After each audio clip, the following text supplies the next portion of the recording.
kembali lagi bersama kami pada session selanjutnya. Pada session ini kami akan bercerita bagaimana Pekan Olahraga Nasional 2020 yang diselenggarakan di Papua memberikan dampak yang sungguh luar biasa bagi masyarakat Papua. Ya, jadi kita berbicara terkait dampak yang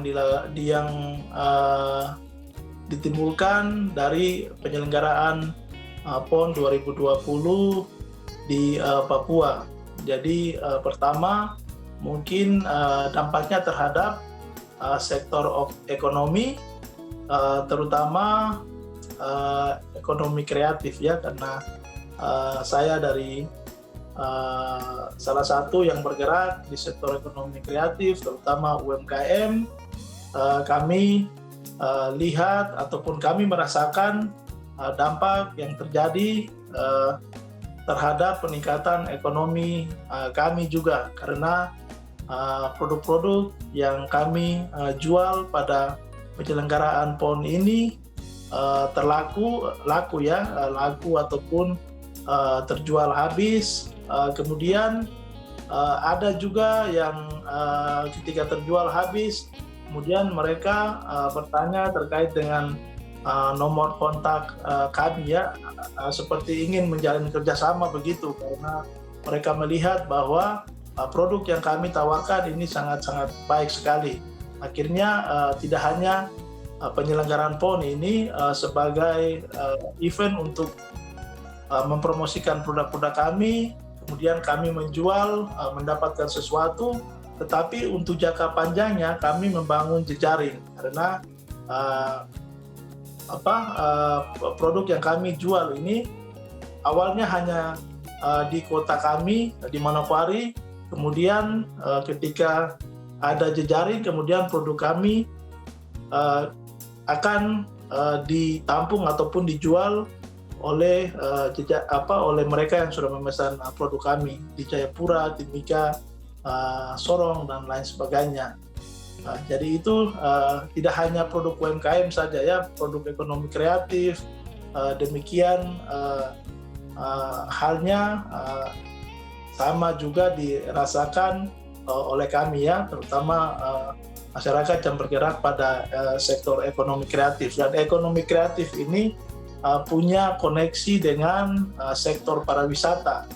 Jadi PON ini juga membantu untuk mengangkat sektor-sektor pariwisata yang mungkin selama ini tidak pernah dikenal oleh masyarakat luas ya. Ada tarian, ada kuliner, ataupun fashion dan lain sebagainya. Itu semua ikut terangkat pada penyelenggaraan PON ini, dan saya pikir ini hal yang sangat-sangat positif, dan ke depan orang beramai-ramai akan berkunjung ke Papua, tidak hanya untuk melihat atau menonton atlet-atlet yang akan berlaga di PON, tetapi setelah PON orang akan terus berdatangan untuk menikmati pariwisata yang ada di Papua, di mana di situ ada budaya dan juga keindahan alam dan lain sebagainya.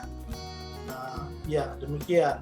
Apa saja yang Kak Meji dorang ada bawa ke venue untuk dipromosikan dan dijual di venue PON yang ada di Papua, dan harapannya itu seperti apa Kakak?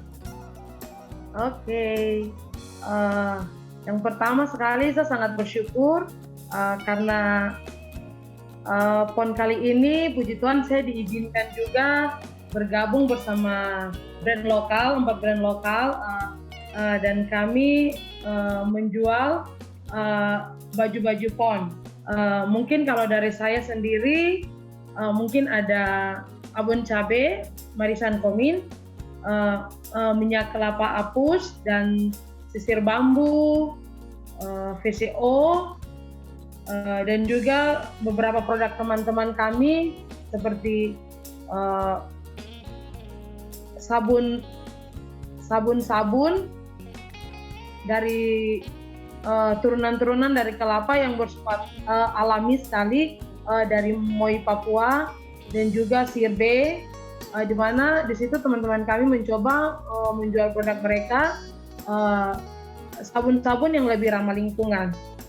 Dan juga beberapa teman-teman kami juga yang mempunyai pembuatan-pembuatan percetakan-percetakan tapi dalam bentuk penjualan gelas. Iya kakak. Kemudian harapan kakak dari PON ini, dari penyelenggaraan PON ini seperti apa? Harapan kakak mungkin untuk bidang UMKM dan lain sebagainya. Kalau harapan saya mungkin dari PON ini kami tidak dikenal dari satu tempat saja, khususnya di Manokwari, tetapi mungkin produk-produk kami bisa dikenal lebih luas lagi, dan juga di mana harapan kami khususnya untuk anak-anak muda Papua, kita tidak usah terlalu fokus ke hal-hal yang lebih besar lah gitu. Kita fokuslah untuk mencintai dunia bisnis begitu.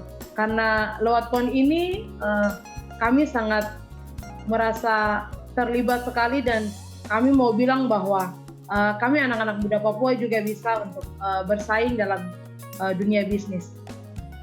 Itulah cerita kami anak-anak muda Papua dalam masa pandemi, dan kami turut mendorong perekonomian di tempat kami berada.